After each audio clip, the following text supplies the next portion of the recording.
hospitals, but care homes too. It's all interlinked. The whole system is under massive strain at the moment. So what can be done about it? Well, we're going to look into this now with two guests. Don McCaskill is Chief Executive of Scottish Care, who represent the independent care sector here.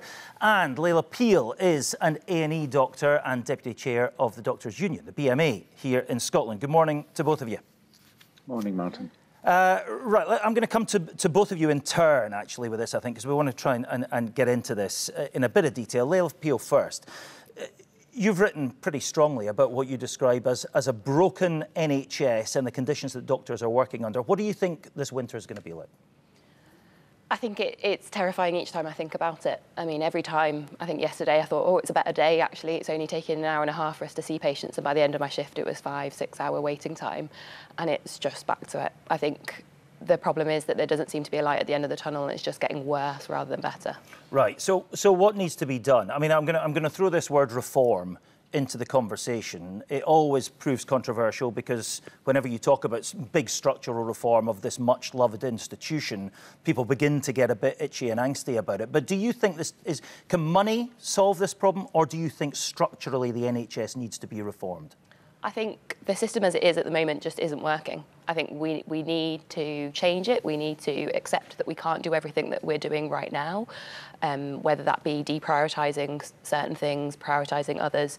We need to be having open and public conversations about what the future of the NHS involves. So what would you like to see? What does reform look like to you?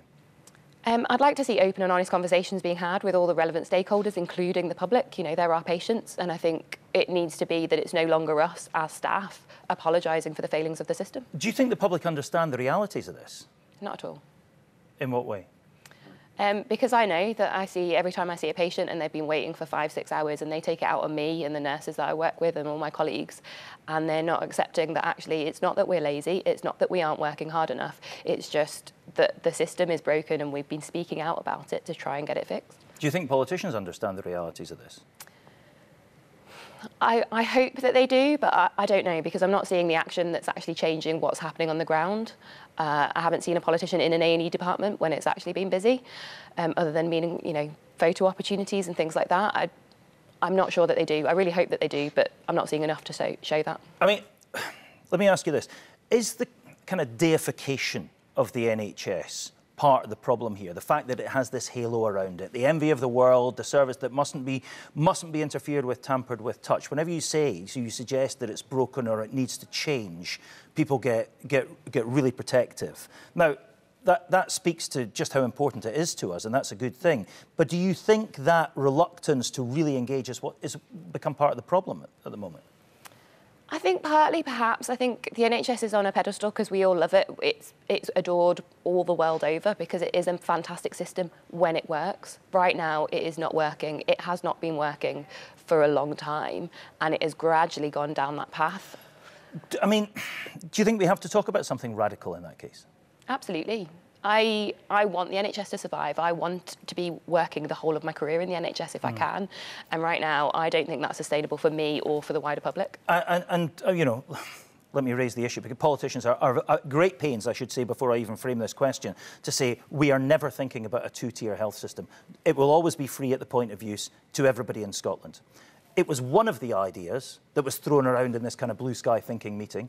Do you think, as an individual, as a member of the BMA, as an A&E doctor, do you think that might be where the solution lies? I would never want to see the NHS change in terms of needing to be charging patients at the front door in A&E. That's one of the things that I absolutely love about it, is in all the complexities of deciding what a patient might need in terms of the treatment, I never have to think about the cost and whether they can afford it. Yeah. On the issue of politicians, let me ask you finally, do you think they're realistic in their ambitions? Because one of the criticisms in this document was that actually politicians are discussing within themselves, in a silo, as you say, what they want to do with the NHS, and clinicians are occasionally not involved in those conversations. Is that the kind of thing you're talking about breaking down? Yeah, I think we need to be all talking together and actually having meaningful conversations, realistic conversations, and being very open about that, about what we can achieve.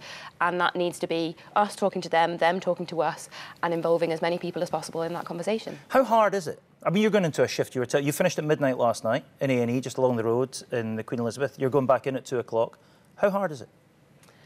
I mean, yesterday, I think I had a fantastic moment. A patient said to me, they said, you're the happiest doctor that I've ever seen. And that was an hour into my shift, and it was about an hour and 20 minutes or maybe so for patients to be seen. By the end of shift, I was not the happiest doctor, by far, because it was stressful, we were all under pressure, it was 4 or 5 hours for patients waiting to be seen. And I think that's just the frustrating thing, is that every time that's how a shift goes, and we're just exhausted, we're just fed up of it. It's not enjoyable.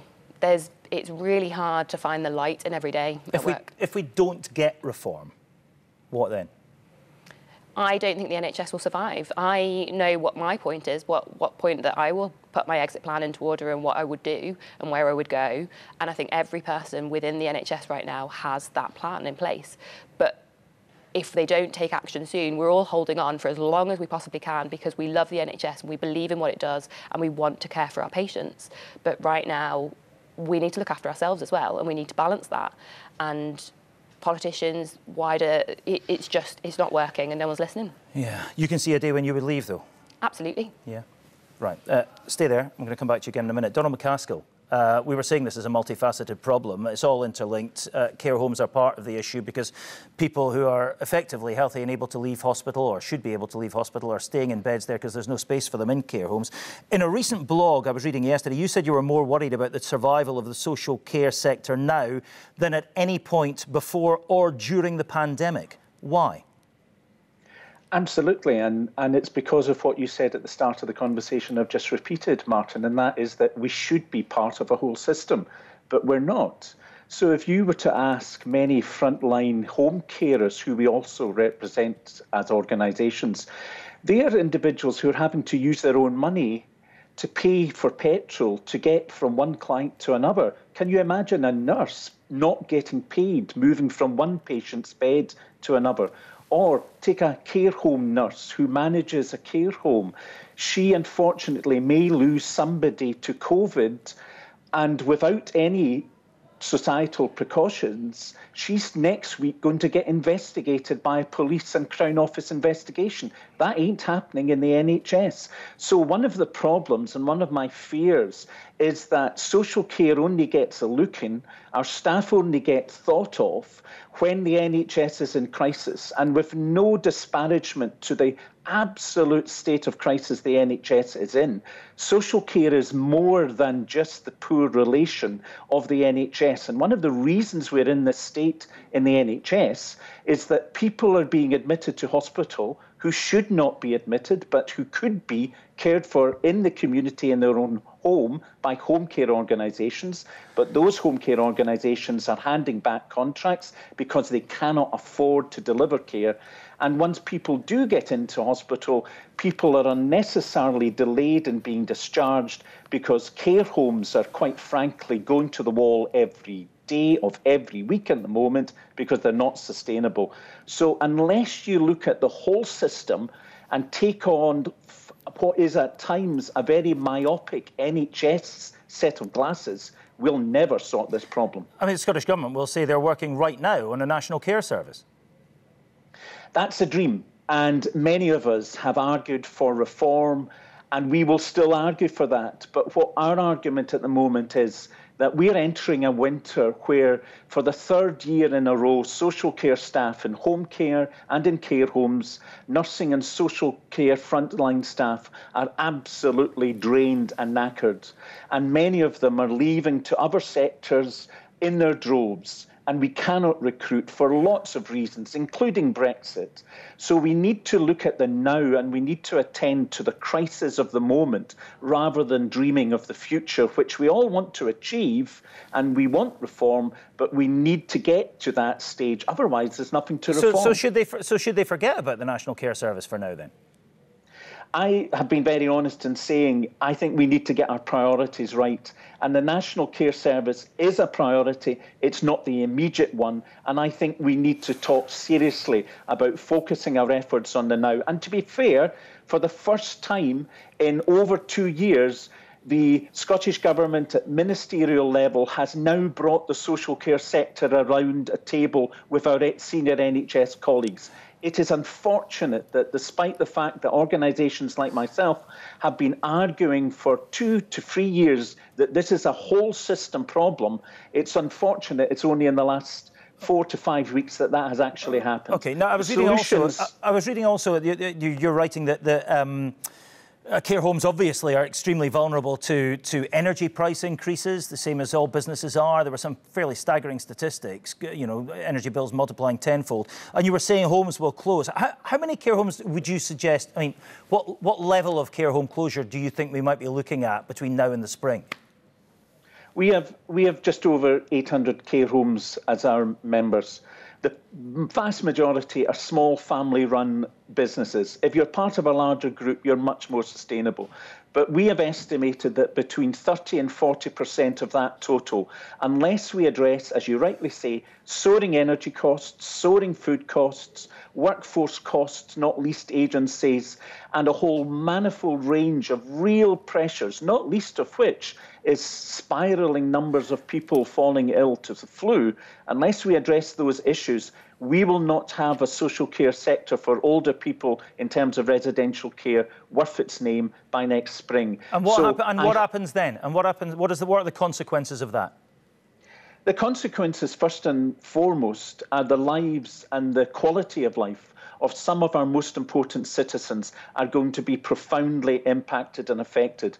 You do not want in your 90s, having arrived at a place where you are finally able to be supported in your advanced dementia, to be informed that you're going to have to move to a different place because that care home cannot sustain itself. Last week, one of our leading care homes, a charitable organisation in Edinburgh, gave notice that it had to close, primarily because it couldn't find the staff, couldn't afford to pay its bills. We cannot allow, in the midst of the current crisis, the quality care and provision of older people to be sacrificed simply because people are not attending to the real issues that are facing the sector. All right, Donald McCaskill, thank you. Leila Peel, you were nodding through a lot of that. I was watching. Of course, the consequence as well is that if these residents in care homes, if their home closes, many of them will end up back in hospital, taking up beds. What do you think of what you just heard? I mean, much of the situation that we've got in A&E at the moment is because we've got what we call exit block. We can't get patients out of A&E quickly enough because we can't get patients out of hospital quickly enough. And much of that is relating to getting them back into care homes, into new care homes, or getting care at home to look after them. I very often will see patients that have fallen foul of that system and have ended back up in hospital. Yeah, I mean, I heard Donald McCaskill saying if the care, he said in the past, if the care sector collapses, then the NHS collapses. Will you go along with that? Yeah, and the NHS is already collapsing, so it's concerning that it could get so much worse. Crikey, that's a bleak note on which to end it. But thank you both for your time this morning. Donald McCaskill.